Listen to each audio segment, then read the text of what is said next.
So today I'm going to be explaining non-transitive dice from the Usaco 2022 January contest bronze. To pass the time in the barn, the cows enjoy playing simple dice games. One of these games is played with two dice, X and Y. Both are rolled and the winner is the die with the higher number showing. If both land on the same number, they are re-rolled. They may be re-rolled several times as long as there continues to be a tie.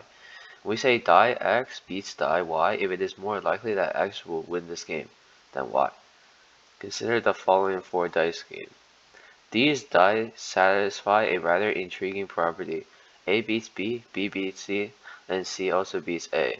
In particular, none of the 3 dice is the best, beating the other 2. In this case, where no die tie and no single die is the best, we call the set of 3 dice non-transitive.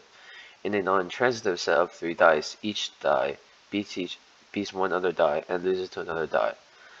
So, the problem is asking, given the number of the faces of 2 4-sided dice, A and B, please help the cows determine whether there is a way to assign numbers to the faces of a third die, C, so that the set of dice is non-transitive. Well, first thing we can notice is that very small numbers, 1 through 10. So complexity really doesn't play a role here anymore. Any complexity will work. This is very small numbers.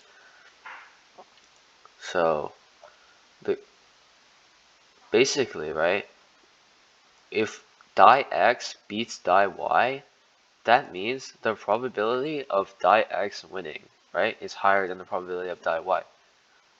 So for this problem, because we are asking if we can find another dice C such that it satisfies a non-transitive property, we can just compare A and B first, right? Because no matter what C is, for it to be a non-transitive set of die, then A has to be B or B has to be A, right? So we first check if A beats B. So how we do that? We'll move to the code then. And okay, okay. So my code is very messy because I'm not good at coding, but anyways, this worked. So first we read in the input. We have 2 vectors A and B, and we input A and B, and then we have works. This is to check in the end whether you can do it or not. And then I have 2 Boolean values, B beats A and A beats B.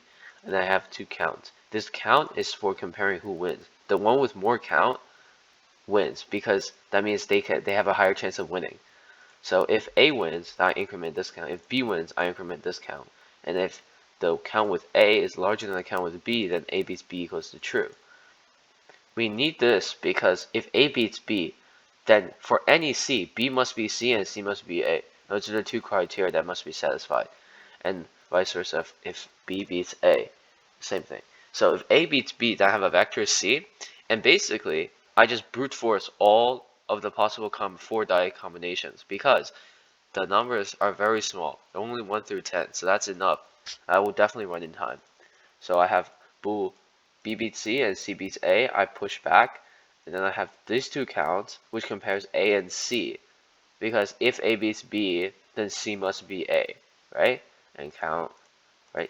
If C beats A equals to true, then I have this one, these 2 more counts, which means that B must be C, and if that's the case, then works equals true. I clear the vector, right? Because every time I have new values being inputted. I clear the vector, yeah, and then I break, and see if it works, then I see out yes, else no, and the same thing applies for this side. Very messy code, but it gets the job done.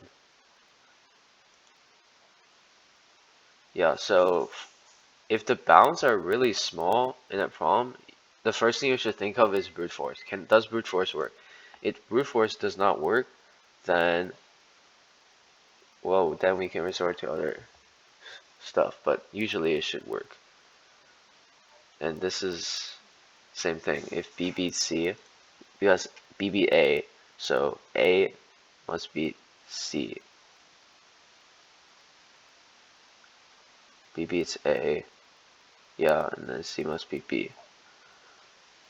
Yeah. And that's the end of the problem. And this works. If it works, I set it to true. Else no. So since after we brute force all the possible combinations and we still can't find anything, then it's a no. And this works. Thank you for watching.